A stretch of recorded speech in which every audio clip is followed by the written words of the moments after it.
Hi viewers, welcome to my channel Shadruchulu by Kiran. చాతుర్మాస్య వ్రతం మొదలైంది కదండి. ఈ చాతుర్మాస్య సమయంలో మరి చేయవలసిన కొన్ని పనులు, వాటి వలన కొన్ని ప్రయోజనాలు అనేవి ఉన్నాయి. వాటిల్లో ఒకటే గోవులను పూజించటం. మరి ఈ చాతుర్మాస సమయంలో గోవులను పూజించడం వలన కలిగే ప్రయోజనాలు ఏమిటి అనేది మనం ఇప్పుడు ఈ వీడియోలో తెలుసుకుందాము. అసలు చాతుర్మాస్యం అంటే ఏమిటి, మరి అది ఎలా ఏం చేయాలి అనేది మన ఛానల్లో ఆల్రెడీ వీడియో అయితే పెట్టానండి. ఎవరైనా కావాలి అనుకున్న వాళ్ళు చెక్ చేసుకోవచ్చు. ఇక చాతుర్మాస సమయంలో గోవులను పూజించటం, దీనినే గోపద్మ వ్రతము అని చెప్తారనమాట. ఈ సమయంలో అంటే చాతుర్మాస సమయంలో గోవులను పూజించటానికి ఏర్పాటు చేసుకున్న వ్రతమే ఈ గోపద్మ వ్రతం. దీనిని సుమంగళి స్త్రీలు ఆషాఢ శుక్ల ఏకాదశి రోజు ప్రారంభించి కార్తీక శుక్ల ద్వాదశి వరకు కూడా కొనసాగిస్తారు. గోపద్మ వ్రతంలో భాగంగా గోవులను పూజించడమే కాకుండా పశువుల పాకలను, కొట్టాలను శుభ్రపరిచి వాటిలో అందమైన ముగ్గులు వేసి అలంకరిస్తారు. ఈ ముగ్గుల్లో భాగంగా ఆవును మరియు దూడను కూడా గీసి వాటిని 33 పద్మాలతో నింపుతారు. పూజలో భాగంగా ముగ్గు చుట్టూ 33 ప్రదక్షిణలు చేస్తారు. 33 సార్లు అర్ఘ్యం ఇస్తారు మరియు 33 రకాల నైవేద్యం కూడా పెడతారన్నమాట. పశువుల పాక అందుబాటులో లేని వాళ్ళు ఇంట్లోనే ముగ్గు వేసి పూజా కార్యక్రమం చేస్తారు. ఈ గోపద్మ వ్రతాన్ని 5 సంవత్సరాల పాటు మాత్రమే కొనసాగించి ఆ తర్వాత ముగిస్తారు. హిందూ మతంలో ఆవును పవిత్రతకు చిహ్నంగా పరిగణిస్తాము. ఆవును పూజించడం అనేది వైదిక సంస్కృతిలో ఒక భాగం అన్నమాట. సమస్త దేవతలు కూడా ఆవులో కొలువై ఉంటారని మన హిందూ సాంప్రదాయం భావిస్తారు. ఇక ఈ గోపద్మ వ్రతం అంటే ఏమిటి, దీని వెనక ఉన్న వ్రత కథ ఏమిటి అనేది ఇప్పుడు తెలుసుకుందాము. గోపద్మ వ్రత కథ. ఒకసారి దేవసభలో అప్సర రంభ నాట్య ప్రదర్శన చేస్తుంది.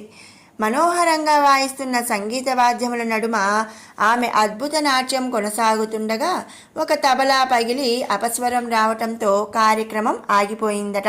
దానికి ఇంద్రుడు నొచ్చుకొని వెంటనే యముణ్ణి పిలిచి భూలోకంలో వ్రతమాచరించని వారి చర్మంపై తెచ్చి తబలాను బాగు చేయవలసిందిగా కోరతాడు. దానికి యముడు భూలోకములో అటువంటి వారు ఎవరైనా ఉన్నారేమో అని తెలుసుకొని రమ్మని తన భటుల్ని పంపిస్తాడు. ఇక ఆ భటులు లోకమంతా తిరిగి వచ్చి యమునికి ఇలా నివేదిస్తారు. గౌరీ, సావిత్రి, అనసూయ, ద్రౌపది, అరుంధతి మరియు సరస్వతి ఇలా అందరూ కూడా ముగ్గులు వేసి పూజిస్తున్నారు. ఒక్క శ్రీకృష్ణుని సోదరి అయిన సుభద్ర ఇంటి వద్ద మాత్రం ముగ్గు లేదు అని తెలియచేశారు. దానికి యముడు వారిని ఆమె చర్మాన్ని తీసుకువచ్చి ఆ తబలాకు బిగించవలసిందిగా ఆదేశిస్తాడు. ఈ సమాచారాన్ని నారదుడు శ్రీకృష్ణునికి చేరవేస్తాడు. విషయం తెలిసిన శ్రీకృష్ణుడు ఉదయం నిద్ర లేచిన వెంటనే సుభద్ర దగ్గరకు వెళ్ళి ఆమెను ఇంటి వద్ద ముగ్గు ఎందుకు లేదు మరియు వ్రతాన్ని ఎందుకు ఆచరించడం లేదు అని ప్రశ్నించగా దానికి సుభద్ర, నాకు సూర్యచంద్రుల వంటి 2 సోదరులు, మహావీరుడైన అర్జునుని వంటి భర్త, ఇక దేవకీ వసుదేవుల వంటి తల్లిదండ్రులు ఉండగా నేను దేనికోసం వ్రతం చేయాలి అని ఎదురు ప్రశ్నిస్తుంది. దానికి శ్రీకృష్ణుడు అన్నీ ఉన్నా కానీ భవిష్యత్తు కోసం వ్రతం చేయాలని ఆమెను ఒప్పించి ఆమెకు వ్రత విధానాన్ని ఇలా వివరిస్తాడు. గద్ద, విష్ణుపాదము, శంఖము, చక్రము, గద, పద్మము, స్వస్తిక్, బృందావన వేణువు, వీణ, తబల, ఆవు, దూడ, 33 పద్మములు, తులసి ఆకు, దేవుని చిత్రాలతో కలిపి గీయాలి అని చెబుతాడు.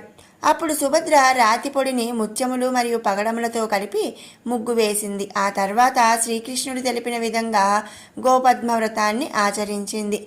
ఆ విధంగా సుభద్ర గోపద్మవ్రతం ఆచరించి యమభటుల నుండి తప్పించుకోగలిగింది.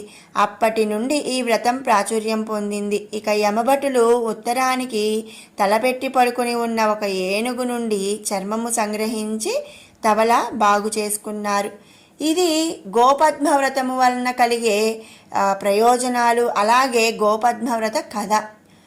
మీకు ఈ వీడియో నచ్చినట్టయితే లైక్ చేయండి, షేర్ చేయండి. అలాగే ఇలాంటి మంచి వీడియోస్ కోసం మన షడ్రుచులు బై కిరణ్ ఛానల్ని సబ్స్క్రైబ్ చేసుకోండి. మరొక మంచి వీడియోతో మళ్ళీ కలుసుకుందాం. Thanks for watching.